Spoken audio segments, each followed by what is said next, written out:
and welcome to our viewers joining us here in the US and around the world. I'm Lynda Kinkade. Good to have you with us. Just ahead this hour, President Trump signs an executive order that he claims will shut down the US Department of Education once and for all.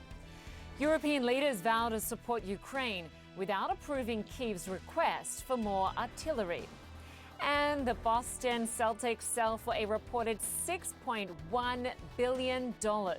The highest price ever for a North American sports franchise.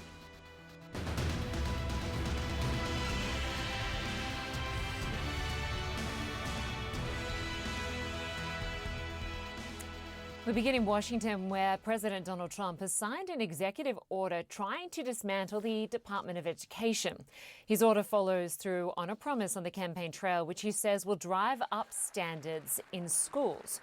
The president is urging Democrats to support the measure to completely close down the department, which would require congressional approval. He's directing his education secretary, former pro wrestling executive Linda Kinkade, to shut down key functions and return authority to the states. And it sounds strange, doesn't it? Department of Education, we're going to eliminate it, and everybody knows it's right.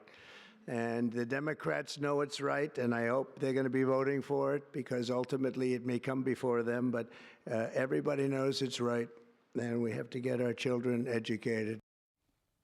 Well, Stephen Collison joins us from Washington. Good to see you, Stephen. So this Department of Education was established back in 1979. It would require approval of Congress to completely eliminate it. So what does Trump's executive order do? I think what the president is trying to do is strangle this agency financially, and he's trying to downgrade many of its functions that Republicans very much disagree with. Conservatives, as you say, have been trying to get rid of the Department of Education ever since the Reagan presidency in the 1980s. So this is a huge ideological win for Trump, even though it requires an act of Congress to eliminate this agency. I think what the White House is trying to do, as it is with many other of the agencies in the U.S. government, is to cut off the funding, take away functions, and wither the size of the federal government. The question is now whether the functions of the Education Department, whether taking them away or removing them to the states, which already controls 90% of education in the United States, is that going to have a tangible effect on voters? Yeah, or will it actually improve schools? In terms of the department size, Stephen, we know 4,000 people worked for the department when Donald Trump came into office. How many people will be left after today's executive order? It looks like it's going to be about half of the workforce will be dismissed. This will add to the thousands of government workers and bureaucrats who have been furloughed or laid off or simply fired without much compensation since the president took office in January. This is an extraordinary attempt to roll back the bureaucratic state in the United States. Republicans believe that there are officials and civil servants in these agencies, career civil servants, who thwart Republican presidents and their attempts to institute Republican and conservative policies every time they get one in the White House. So this is a very significant venture, and it's something that it's going to be very difficult for a future Democratic president to run on and to reconstitute all of these departments. And speaking of the key functions within the Department of Education, there was some suggestion that certain elements would move to other departments, like the Student Loan Department. Is that going to happen, or will that stay under the Department of Education? Well, for a long time, it looked like student loans, which is a massive trillion-dollar business every year, that was going to go to the Commerce Department. But today, the White House said that that would remain within the Education Department.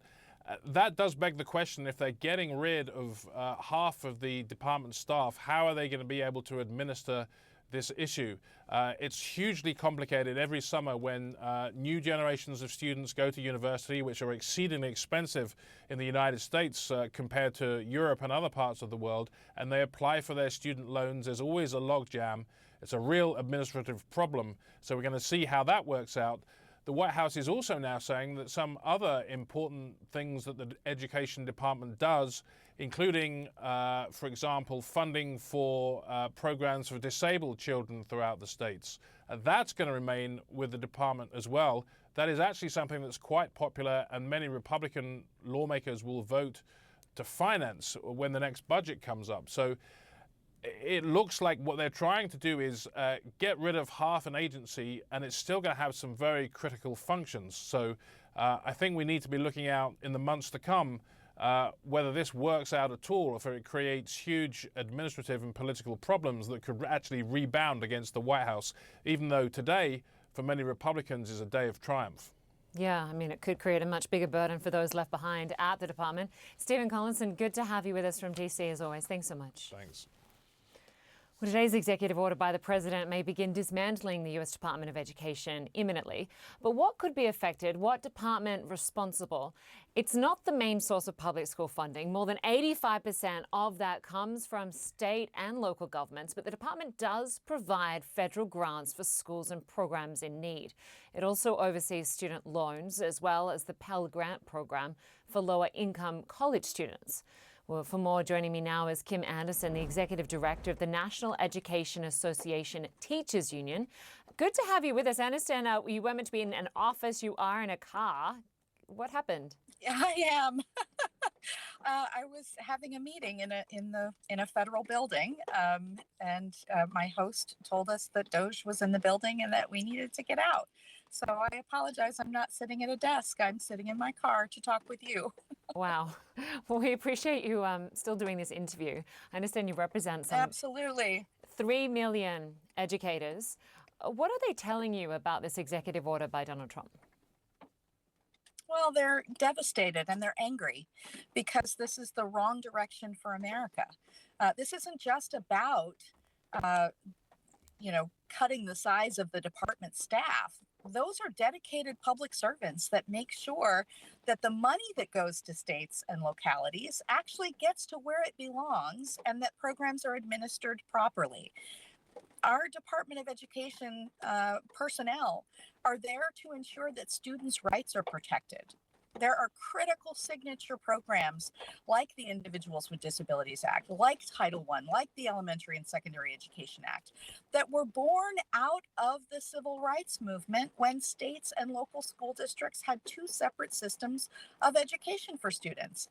And sadly, we still have gaps in public education. And so dismantling the department and defunding public schools is absolutely the wrong thing we should be doing right now. We should be fully resourcing our schools because 90% of America's students go to public schools and 95% of students with disabilities go to public schools. Kim, Trump called this a common sense move to send funding back to the states. If the core functions of the department continue and more funding goes back to the states to better access that spending and assess the need, couldn't that be a positive? What we know about their agenda is what they're going to do. They wrote it down. They told us in Project 2025. They want to dismantle public education and give vouchers out to people. What are they going to do in places where there aren't any private schools? Why would they do that to 90% of America's public school students and families? We know the evidence is true also that communities, parents, students, they don't want vouchers. They stood up loud and clear, and they stand up loud and clear and say that. 95% of students with disabilities go to public schools. 90% of students go to public schools. And for example, in Kentucky and Colorado and Nebraska just last November, voters voted on whether or not they wanted vouchers. And resoundingly, in all three of those states, people said no. And of course, the federal department is responsible for a little bit over 10% of funding for public schools across the country. Some of that funding, a lot of that funding goes to rural areas, rural schools in largely conservative-leaning areas. How are they going to be impacted? Well, they're going to have a lot fewer dollars to spread around to take care of students' needs. Class sizes will go up. After school programs will go down. We can barely get a school nurse in every school. And so think about what happens in rural schools. What happens when a student with a disability who has a need for a speech and language pathologist can't access one? And the school district is legally required because of that signature, unbelievable civil rights law called IDEA, which celebrates its 50th anniversary this year. What happens when that student doesn't get what he or she needs? What happens? So they're not thinking this through. There are so many gaps that are going to impact students and what they need to thrive and to live into their full potential. This is wrong. There's no way that you can have a functioning democracy without informed citizens. There's no way that we can have a vibrant and innovative economy without students, 90% of our students going to public schools and learning and having an engaging curriculum and wonderful learning opportunities with qualified and caring staff. This is just ludicrous.